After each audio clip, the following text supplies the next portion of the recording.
Good afternoon, members. My name is Ed Massey. I currently serve as the chair of the Boone County School Board. This is my 21st year of service as a school board member. I've had the privilege of serving in the past as president of the Kentucky School Boards Association as well as the National School Boards Association. And I come to you from the filter as a board member this afternoon, and I will tell you this. As the son of two educators, I believe in parent empowerment, certainly. And in fact, every school that I have seen around the state and around this nation that is successful has parent and community engagement.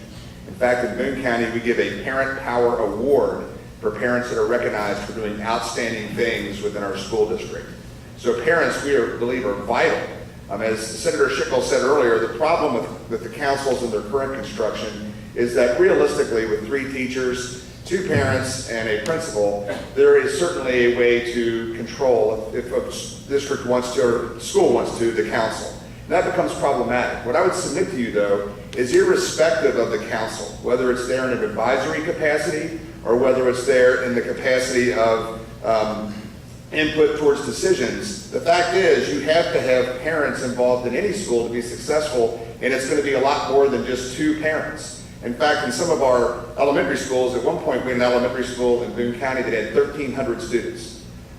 2 parents are not going to be the parental power that we need to make that school successful. It takes the entire community. So I'm not dishing anything against site-based council members, but the fact of the matter is we as the Board of Education are ultimately responsible to the taxpayer. Also, we're responsible for the budget, which includes things like excess legal fees, training, professional development, etc. And in this certain situation that Dr. Poe has talked about today, we're going to have to pay for that training, and it was conflicting information between different educational agencies. And as a board, the funny thing about that decision from OEA is it said Dr. Poe usurped the authority of the board. Well, we didn't even complain about it, so they couldn't have usurped our authority. If so, we gave him the authority, if anything.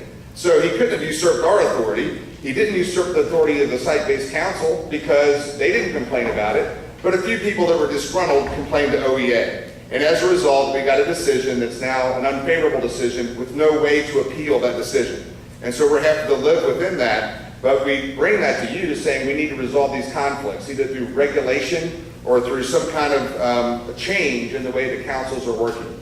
I also concur with Dr. Poe that when this was set up 20 years ago through the Kentucky Education Reform Act, there were a lot of things done through the Kentucky Education Reform Act. In fact, I remember attending a hearing with Senator Joe Meyer back then where they were discussing eliminating school boards entirely. Part of that compromise was that they did the site-based councils. But the fact remains that statistics will show you that the most important thing of success is a good teacher in the classroom and parent and community engagement. School board members are the liaison to the community. We will continue to involve parents in everything we do. In fact, we do involve them in our committee structure in Boone County. We invite parents to be on our committees. So when we do a plan for our district, parents are a part of that, whether they're site-based council members or not.